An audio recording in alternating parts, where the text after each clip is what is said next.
আসসালামু আলাইকুম। ২০২৬ বিশ্বকাপটা শেষ হয়ে গেছে। আর বিশ্বকাপের পরে আমরা এখনো পর্যন্ত আর্জেন্টিনাকে নিয়ে কথা বলিনি। বিশ্বকাপের পরে এটাই আমার আর্জেন্টিনাকে নিয়ে ফার্স্ট ভিডিও। যে ভিডিওতে আমরা আর্জেন্টিনাকে নিয়ে কথা বলার ট্রাই করব। বিশেষ করে লিওনেল মেসির বর্তমান পরিস্থিতিটা কি, এমিলিয়ানো মার্টিনেজের পরিস্থিতিটা কি, সেই সাথে তাদের পুরো টিমের বর্তমান কন্ডিশনটা কি এবং আর্জেন্টিনা যে লাস্ট ম্যাচটা হেরেছে ওইখান থেকে যে সমালোচনাগুলো ক্রিয়েট হয়েছে ওই সমালোচনাগুলার কতটুকু যৌক্তিক সেটা নিয়ে কথা বলার ট্রাই করবো আজকের এই ভিডিওতে। তো ফার্স্ট অফ অল আমরা আসি ম্যাচটার দিকে চলে আসি। আপনারা সবাই জানেন যে স্পেনের এগেনস্টে আর্জেন্টিনা ১-০ গোলে হেরেছে, যেইখানে তারা পুরো ১২০ মিনিটের ফুটবলে কোনো শটস অন টার্গেটে রাখতে পারে নাই শুট। তো এই জায়গাটাতে আমরা দেখেছি যে ১১৭ মিনিটে এসে তারা তাদের ফার্স্ট শুট নিয়েছেন। এর আগে কিন্তু কোনো শুট নিতে পারে নাই। এমন ধরনের সিনারি কিন্তু আমরা দেখেছি। সো এই ম্যাচটার পরে অনেকেই বলতেছে ম্যাচটা নাকি পাতানো ছিল, আর্জেন্টিনা নাকি আগেই ফলাফল জানতো, এমন ধরনের কথাবার্তা বলতেছে। সো এমন ধরনের কথাবার্তা বলার রিজন হচ্ছে পুরো ১২০ মিনিটে তারা কেন একটাও শটস অন টার্গেটে রাখতে পারে নাই, কেন তারা ১১৭ মিনিটে গিয়ে শুট নিয়েছে, এমন ধরনের প্রশ্ন তুলেই কিন্তু সমালোচনা করতেছে। সেই সাথে কিন্তু আমরা কিছু ভিডিও ক্লিপস দেখেছি যেইখানে লিওনেল মেসি বলতেছে যে যা হয়েছে তা ভুলে যাও, এখন আমাদের মাঠের ফুটবলে খেলতে হবে। তো যা হয়েছে ভুলে যাও। আবার এমিলিয়ানো মার্টিনেস নাকি হাফ টাইমের পরে বলেছে ব্যাক পাস করো না, ব্যাক পাস করে হচ্ছে কাপুরুষেরা, তোমরা তো বীর পুরুষ, তোমরা সামনের দিকে পাস জেনারেট করো। তারপরেও আমরা কিন্তু সেকেন্ড হাফে দেখেছি যে আর্জেন্টিনা ব্যাক পাস খেলেছে। সো এই জিনিসগুলার পরে কিন্তু এখন প্রচুর সমালোচনা তৈরি হচ্ছে। এখন আমার ওপিনিয়ন কি, আসলে আমি কি ভাবতেছি দেখুন ভাই, আহ, বিষয় যেটা হচ্ছে এখনো কোনো অথেন্টিক সোর্স নাই, কিংবা এটা নিয়ে আপনি প্রুভ করতে পারবেন না যে আর্জেন্টিনা পাতানো ম্যাচ খেলেছে কিংবা আর্জেন্টিনা আগে থেকে জানতো ফলাফলটা এরকম হবে। তো এমন ধরনের কোনো নিউজ নাই। সো এটার ব্যাপারে আমি বাড়তি কিছু বলবো না, তবে লজিক্যালি কিছু কথা বলতে চাই। দেখুন, যে টিমটা ফাইনালের আগে 7টা ম্যাচ খেলে টোটালি ১১০টা শুট নিয়েছে, সেই টিমটা কিভাবে ফাইনালে মাত্র 2টা শুট নেয়, আবার একটাও শটস অন টার্গেটে রাখতে পারে না? যে টিমটা টোটালি ফাইনালের আগে ১১২টা শুটের মাঝে ৪৪টা শটস অন টার্গেটে রেখেছে, সেই টিমটা কেন একটাও শটস অন টার্গেটে রাখতে পারলো না? এটা কিন্তু বিরাট একটা প্রশ্ন কিন্তু দাঁড়িয়ে গেছে, এটা অবশ্যই আপনাকে মানতে হবে। সেই সাথে আর্জেন্টিনার ফুটবলাররা যেভাবে খেলতেছিল, যেভাবে ব্যাকপাস দিতেছিল, ফাইনাল থার্ডে যেভাবে বল পাঠাইতেছিল না, বিশেষ করে আপনার আহ, এই জায়গাটাতে আপনি যখন দেখবেন যে মিডফিল্ডাররা একেবারে নিষ্ক্রিয় ছিল, বিশেষ করে আপনি যদি এই জায়গায় রদ্রিগো ডি ফলের কথা বলেন, এনজো ফার্নান্দেসের কথা বলেন, অ্যালেক্সিস ম্যাক অ্যালিস্টারের কথা বলেন, যারা কিনা এর আগের 7টা ম্যাচে সেমিফাইনাল পর্যন্ত দুর্দান্ত ফুটবল খেলেছে, তারা কি ফাইনালে এসে এতটাই নিষ্ক্রিয় হয়ে গেল?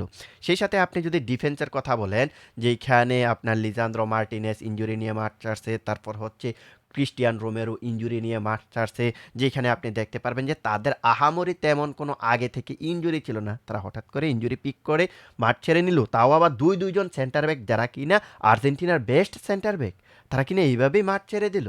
এটাও কিন্তু একটা বড় প্রশ্ন। আরেকটা প্রশ্ন হচ্ছে, যখন ড্রেসিং রুমে আর্জেন্টিনার ক্যাপ্টেন লিওনেল মেসি স্পেস দিচ্ছিল, যেখানে বলতেছিল যা হচ্ছিল সব কিছু ভুলে যাও, সেই জায়গাটা থেকে আর্জেন্টিনার ফুটবলারদের কোনো রিয়াকশন কেন আমরা দেখলাম না?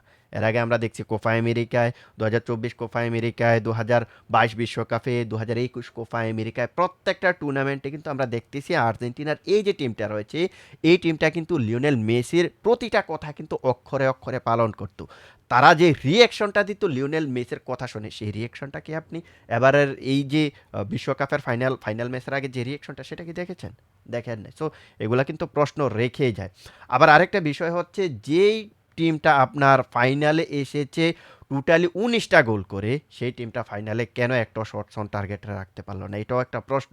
পুরো টুর্নামেন্টে এবার কিন্তু ফ্রান্স সবচাইতে বেশি গোল করেছে, যেখানে 20টা তাদের গোল ছিল, আর আর্জেন্টিনা দ্বিতীয় সর্বোচ্চ গোল করেছে, যাদের গোল সংখ্যা কিনা 19টা। সো বুঝতেই পারতেছেন যে টিমটা এর আগে পিছিয়ে পরেও কামব্যাক দিয়ে একের পর এক গোল করে ফাইনালে এসেছে, তারা কেন শর্টস অন টার্গেটে রাখতে পারে না? এগুলা নিয়ে কিন্তু বিরাট প্রশ্ন থেকেই যায়। সো আমরা ওইদিকে যাব না, আমরা মাঠের ফুটবলটাকে মাঠেই দেখতে চাই, আমরা সমালোচনার দিকে যাব না, বাট প্রশ্নগুলো আপনাদের কাছে করে গেলাম। তো এটা হচ্ছে সিনারি আর কি। এবার আমরা আসি আর্জেন্টিনার ফুটবলারগুলোর দিকে। আর্জেন্টিনার কোচ লিওনেল স্কালোনি সম্ভবত ডিসেম্বরে তিনি তার চাকরিটা ছেড়েও দিতে পারেন, যদিও আর্জেন্টিনার ফুটবল ফেডারেশন জানিয়েছে যে হয়তোবা চুক্তিটা আরও রিনিউ হইতে পারে। তবে লিওনেল স্কালোনি কি করবে সেটা তিনিই জানেন। যদি লিওনেল মেসির কথা বলি তাহলে এখনও তিনি অবসরের কথা ভাবছেন না। সম্ভবত কোপা আমেরিকাটা খেলেই তিনি অবসর নিবেন। 2028 যে কোপা আমেরিকাটা রয়েছে সেটা খেলবেন। আর কোপা আমেরিকাটা সম্ভবত যুক্তরাষ্ট্রে অনুষ্ঠিত হওয়ার কথা রয়েছে। সো ওই যুক্তরাষ্ট্রে তিনি তার ফাইনাল ম্যাচটা খেলে তিনি সম্ভবত অবসরের ঘোষণা দিবেন। এর আগেও দিয়ে দিতে পারেন। এমন কি হইতে পারে যে বর্তমানে যে আর্জেন্টিনার পরিস্থিতি, এই পরিস্থিতির যেই বিষয়টা এটা যদি আরও ঘোলাটে হয়, তাহলে লিওনেল মেসি এর আগেও অবসরের ঘোষণা দিয়ে দিতে পারে। তবে আমার কাছে মনে হয় যে লিওনেল মেসি আরও একটা কোপা আমেরিকা খেলে তারপর তিনি অবসরে যাবেন। এবার আমরা আসি গোলকিপার এমিলিয়ানো মার্টিনেজের দিকে। এমিলিয়ানো মার্টিনেজও কিন্তু অবসরের কথা ভাবতেছেন। তিনি দেখবেন যে পরিস্থিতি কি পরিস্থিতি দেখে কিন্তু তিনি বিবেচনা করবেন। দেখুন তার বয়সটা তো আহামরি হয় নাই। মাত্র 33 বছর, তিনি চাইলে আরও একটা বিশ্বকাপ খেলতে পারেন। লাস্ট ম্যাচটাতে তিনি যেভাবে ফাইট দিয়েছেন, আর্জেন্টিনার পুরো টিম যেভাবে নিষ্ক্রিয় ছিল সেইখানে তিনি যেভাবে স্বয়ংক্রিয় ছিলেন, যেভাবে তিনি একের পর এক সেভ দিয়েছেন, টোটালি 11টা সেভ দিয়ে আর্জেন্টিনাকে খেলায় রেখেছিলেন।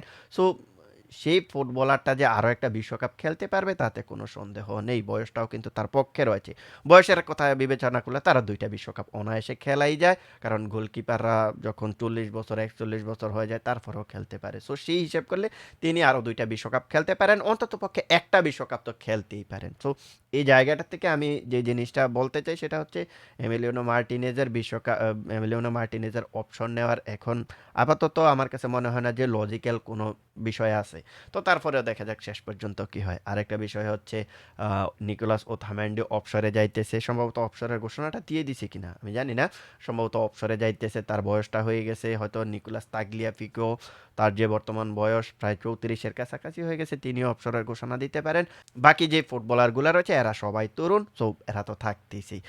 হয়তো বাকি যে ফুটবলারগুলার বয়স কারো দেখবেন যে 30, 32, 31 এই টাইপের ফুটবলারগুলো এখনো অপশন নেবেন না, আরও 2-3 বছর খেলবেন, তারপর হচ্ছে অবসরের ঘোষণা দিবেন। তো সব কিছু মিলিয়ে এটাই হচ্ছে আপডেট, যে আপডেট থেকে আপনারা আর্জেন্টিনার বর্তমান পরিস্থিতিটা কি সেটা সম্পর্কে জানতে পেরেছেন। তো আজকের ভিডিওটা এখানেই শেষ করব। দেখা হবে অন্য কোনো এক ভিডিওতে। সে পর্যন্ত সবাই ভালো থাকবেন। আল্লাহ হাফেজ।